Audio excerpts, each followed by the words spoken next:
కార్పొరేటే. పైగా మీరు అన్నట్టు మీరు రూరల్ ఏరియాలో ఉండి సేవలు అందిస్తున్నారు. రూరల్ ఏరియాలో ఉండి సేవలు అందిస్తున్నారు కదా.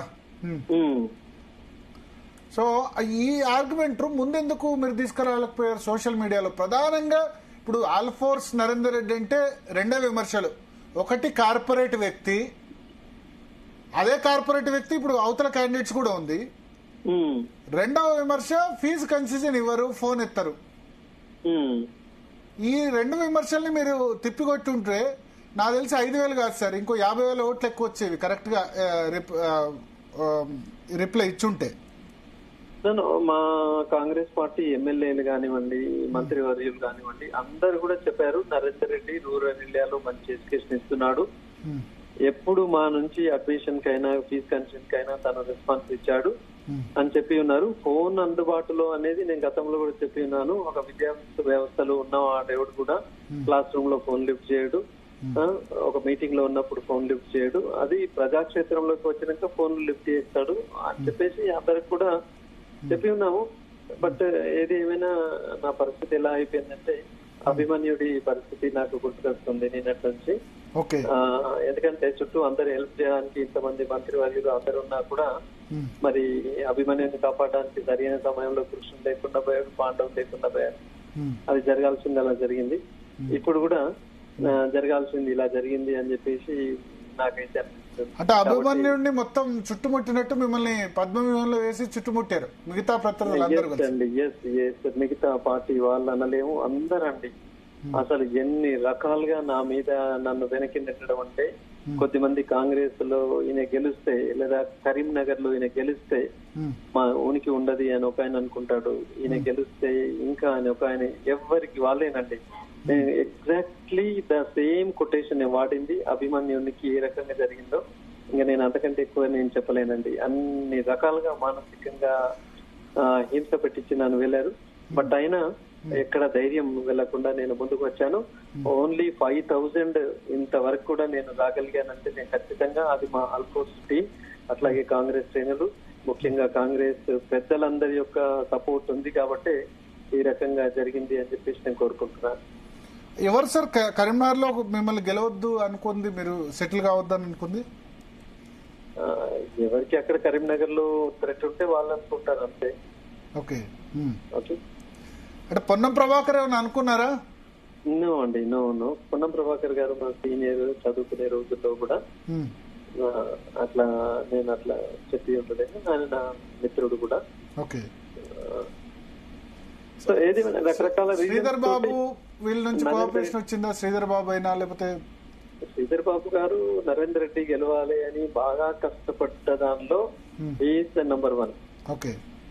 అసలు కరీంనగర్ గల్లీలో 20 మంది ఎక్కడున్నా వెళ్ళి నా గురించి మీటింగ్ పెట్టి మాట్లాడి నా ఓటమిలో నేను ఎంత ఏడ్చానో తర్వాత ఒక 10 నిమిషాలు సార్ నరేందర్ రెడ్డి ఓడిపోయాడు, కాంగ్రెస్ పార్టీ ఓడిందని అసలు స్పెషల్ కాంగ్రెస్ కార్యకర్తలాగా శ్రీధర్ బాబు గారు కంట తడి పెడతా ఉంటే నేనే తట్టుకోలేకపోయాను. శ్రీధర్ బాబు కూడా కంట తడి పెట్టారు. అంటే పార్టీ మీద ఉన్న అభిమానం, అది నరేందర్ రెడ్డి గురించి కాదు. కాంగ్రెస్ పార్టీని మనము గెలిపించలేకపోయామని చెప్పేసి ఆ సార్ నోట నేను ఆ వాయిస్ వింటే నేనే ఆశ్చర్యపోయాను. అంటే ఎంత కరెక్ట్ కట్టిన కాంగ్రెస్ వాది నిస్వార్థంగా పనిచేశాడు. నా ప్లేస్ లో ఏ అభ్యర్థి ఉన్నా కూడా తను అలాగే చేసి ఉండొచ్చు, different matter. But Congress party అభ్యర్థి గెలుపులో బాగా అంటే బాగా నాతో పాటుగా తన సొంత ఎన్నికలాగా వర్క్ చేస్తున్నారు. సొంత ఎన్నిక లాగా వర్క్ చేసి అంటే పార్టీ అభ్యర్థి లాగా. ఓకే. సో అంటే కొద్దిమంది చేసిన వాళ్ళు ఉన్నారు, అసలే పట్టించుకునే వాళ్ళు ఉన్నారు, కొంత మాకెందుకు లేని దూరం ఉన్న వాళ్ళు కూడా ఉన్నారు. ఏదేమైనా ఇవన్నీ కూడా మనం ఇంటర్నల్ గా మరి మేము ఎట్లా కలుసుకుంటాం కానీ ఇది మనము కానీ బీజేపీలో జరగలేదు సార్. బీజేపీలో అందరు కలిసి ఒకటైపోయారు, మీ క్యాండిడేట్ నా క్యాండిడేట్ అని కాకుండా. అట్లేం ఉండదండి. బీజేపీలో ఇప్పుడు గెలిచిన తర్వాత ఎవరు కానీ అన్ని చెప్తా ఉంటారు.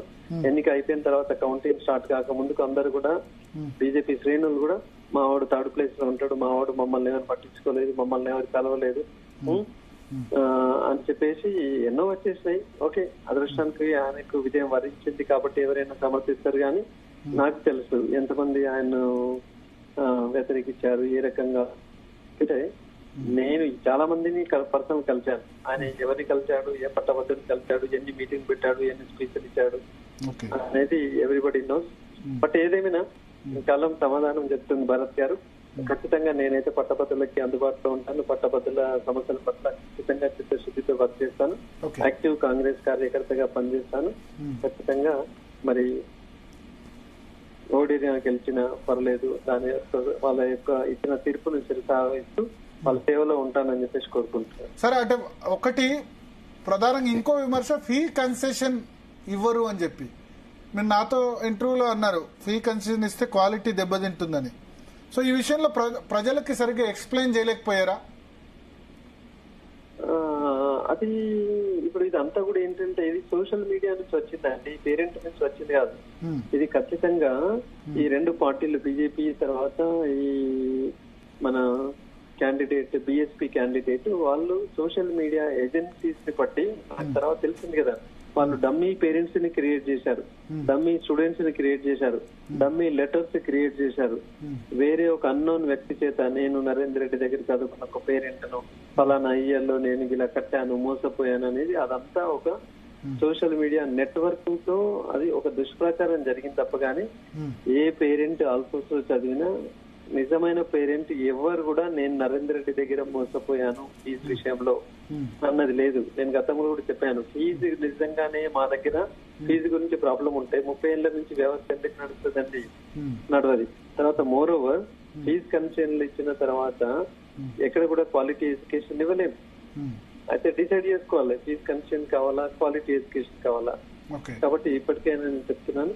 అయితే పూర్వాళ్ళకి నేను చాలా మందికి ఫీజులో రాయితీలు ఇచ్చాను, ఫ్రీ ఎడ్యుకేషన్ ఇచ్చాను, కొన్ని వేల మందికి నేను అందించాను. నేను క్యాంపెయినింగ్ వెళ్ళినప్పుడు చాలా మంది ఎక్కడ ఉన్నా మినిస్టర్స్ ముందు, ఎమ్మెల్యేల ముందు డైరెక్ట్ చెప్పారు, సార్ మా అబ్బాయి ఇక్కడే చదువుకున్నాడు, ఫ్రీ ఇచ్చాడు సార్, మా వాడు ఇలా ఉన్నాడు.